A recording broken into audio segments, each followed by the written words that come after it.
SK Rasool గారు చెప్పండి. ఇంతకుముందు చక్కటి రెమెడీ చెప్పారు కదా! సో, అంటే ఈ రెమెడీ అనేది ఎవరు వాడాలి? చిన్న పిల్లలా? లేకుంటే పెళ్ళైన వాళ్ళా? పెళ్లి కాని వాళ్ళా? ఎవరు వాడితే బాగా మంచి రిజల్ట్ ఉంటుందంటారు?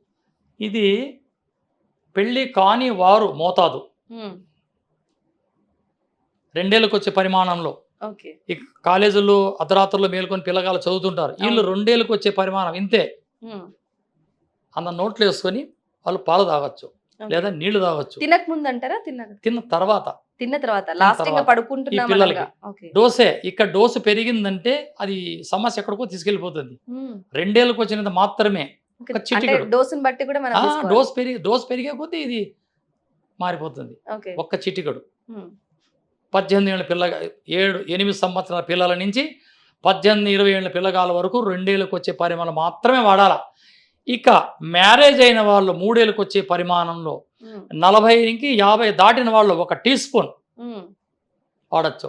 ఇక లేడీస్ గూడా దీన్ని 3 ఏళ్లకొచ్చే పరిమాణంలో గానీ, 3 ఏళ్ళకి తక్కువ గానీ, భోజనానికి ముందుగా తీసుకోవాలి. భోజనం తర్వాత తీసుకోకూడదు. ఓకే. లేడీస్‌కొచ్చేసరికి భోజనానికి ముందు. భోజనం ముందుగా తీసుకుంటే హ్మ్. వాళ్ళకి ఈ డెలివరీలయ్యి హ్మ్. కొందరికి బ్లీడింగ్ ఎక్కువయ్యి, అవును. నరాల బలహీనం వచ్చి, కాల్షియం డౌన్ అయిపోయి నీరసంగా ఉంటారు అవును. అమ్మాయిలు. వాళ్ళకి ఈ సమస్య పరిష్కారం అవుతుంది. ఓకే. వాడుకోవచ్చు. వాడుకోవచ్చు. హ్మ్. అలాగే అంటే ఇంగ మొత్తం ఎవరైనా సరే వాడొచ్చు కానీ ఎంతెంత పరిమాణం మోతాదు. అనేది మోతాదు మోతాదు. ఇంపార్టెంట్. మోతాదు చాలా పైన. ఇంపార్టెంట్. ఓకే. మోతాదు పైన ఓకే. వాడుకోవచ్చు. అంటే మాంసం తిన్నా కూడా అలా కూడా వాడొచ్చు కదా? కేవలం అంటే వాడొచ్చు. పలాని ఫుడ్ తీసుకున్న లేదు లేదు. తర్వాతనే దానికి కానీ మద్యం తాగేవాళ్ళు దీన్ని తీసుకోకూడదు. ఓకే. ఆల్కహాల్ తీసుకునే వాళ్ళు తీసుకోవద్దు. ఆ మద్యం తాగేవారు గానీ, హ్మ్. ఈ గుట్కాలు ఇవి అవేటవి అది రాజాలు ఎటువంటి హ్మ్. చైనా కాయిన్లు అవును. ఇవి వాడేవారు మాత్రం దీన్ని తీసుకోకూడదు. హ్మ్. ఇది అలవాటు లేని వారు డోసు ప్రకారంగా వాడుకోవచ్చు. ఓకే. డోసు పెరిగిందంటే సమస్య దారి తీస్తుంది. ఇంకొక దానికి దారి తీస్తుంది. డోసు తక్కువ తీసుకోండి ఇలా ఎన్ని ఎనర్జీగా ఉంటుంది. అంటే ఎన్ని రోజులు వాడాలి? ఒక నెల వాడాలా? లేకుంటే 40 రోజులు వాడాలి. ఖచ్చితంగా 40 రోజులు. 40 రోజులు. ఒక మండలం ఆయుర్వేదం చెప్తుంది ఒక మండలం 40 రోజులు సేవించండి. హ్మ్. మీ శరీరం వజ్ర దేహంగా ఉంటుంది. ఓకే. రాత్రుల్లో పెరుగు తినకూడదు. ఇది అలవాటు చేసుకుంటే. నైట్ టైమ్‌లో పెరుగు తినకూడదు.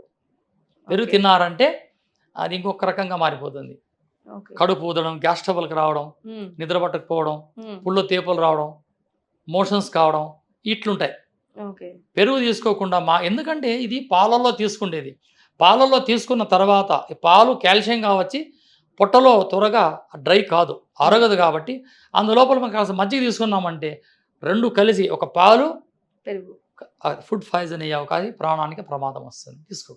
హ్మ్. పాలు తాగే అలవాటు ఉన్నవారు రాత్రిలో మజ్జిగన్నం రాత్రి తీసుకో. అందుకే అన్నారు రాత్రిలో భోజనం చేసిన తర్వాత సోలెడు అంటే ఈరోజు గ్లాసు అంటే ఆ రోజు సోలెడు హ్మ్. పాలని సేవిస్తే శరీరం వజ్రదేహంగా ఉండదు. దేనికి? ఎప్పుడైతే నైట్‌లో పాలు తీసుకుంటారో శరీరం కాల్షియం డౌన్ కాదు ఐరన్‌గా ఉంటుంది. ఇక రాత్రిలో పెరుగు ఎందుకు తినొద్దన్నారు గురువులు? కఫం పెరుగుతుంది. పాల తాగే అలవాటు ఉంది. కఫం పెరిగి మీకి అనారోగ్యం రావచ్చు.